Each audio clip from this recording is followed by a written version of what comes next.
Eva, eu tenho muita tosse e chiado toda noite, o pulmão está limpo, pode ser asma? Oi, Eva, pode, certamente, né, você tem que entender da necessidade de um diagnóstico, né? Você está me dando pouquíssimas informações, são 3 linhazinhas aqui falando que você tem chiado no peito.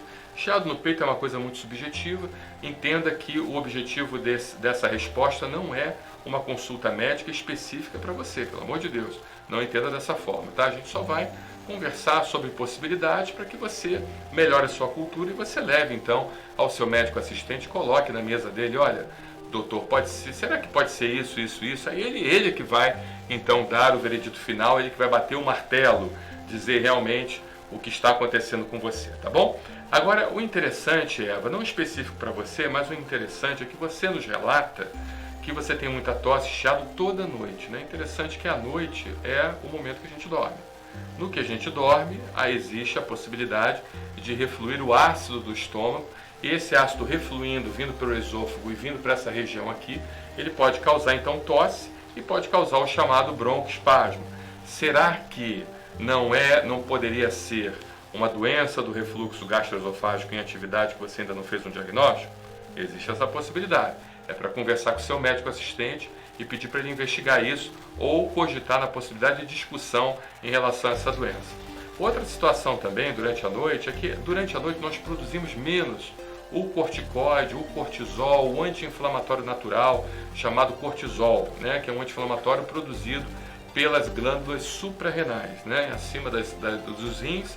Nós temos glândulas, daí o nome supra, acima dos rins, e essa glândula produz esse anti-inflamatório natural que vai mantendo a gente estável e vai nos protegendo das agressões, do estresse, do excesso de agitação do dia todo. Só que à noite, justamente para que a suprarrenal ela consiga se recuperar, ela consiga então produzir novamente, adequadamente, essa quantidade de cortisol no dia seguinte, à noite então há uma redução justamente desse cortisol, então todas as doenças de caráter inflamatório, elas pioram, né? Não só a asma, não só a bronquite, não só a rinite, não só a sinusite, mas todas as doenças em geral, como as doenças autoimunes, né? Artrite reumatoide, lúpus eritematoso sistêmico, como doenças osteoarticulares, né? Às vezes você tem uma osteoartrite ou uma osteocondrite ou alguma coisa realmente de caráter degenerativo, né? Como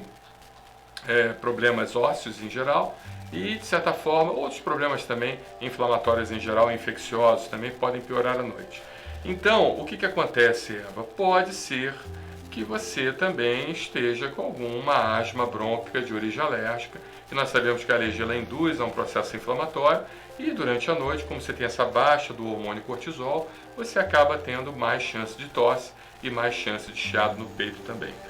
Com piora da rinite, piora da sinusite, com piora do gotejamento pós-nasal, que é a secreção que goteja depois do nariz e vai para o pulmão, causando então a falta de ar. Uma terceira situação também que faz com que as pessoas piorem das doenças respiratórias durante a noite é porque o mofo, que é um dos principais causadores de processo alérgico respiratório, ele esporula, ele se multiplica, ele se divide, né? Ele se reproduz durante a noite. Ou seja, você tem muitas das vezes a quantidade de mofo ela dobra durante a noite, principalmente na madrugada, entre 2, 3, 4 horas da manhã.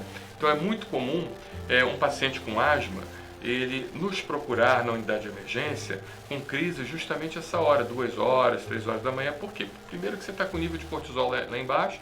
Segundo, que você está então com uma quantidade maior, natural, de alérgenos, né? Dentre eles o mofo e o ácaro, que de certa forma faz com que você acabe piorando o quadro clínico. Então tem que ver tudo isso, né? Nós temos uma playlist sobre controle de ambiente, faça o controle ambiental, você já pode ir fazendo, isso não precisa de um médico recomendar para você, uma playlist explicando direitinho como fazer o controle ambiental para evitar os alérgenos, evitar aquelas substâncias que de certa forma causam um processo alérgico, mas é muito importante também você procurar seu médico, conversar com seu médico, falar com ele e explicar o que está acontecendo com você, tá bom, Eva?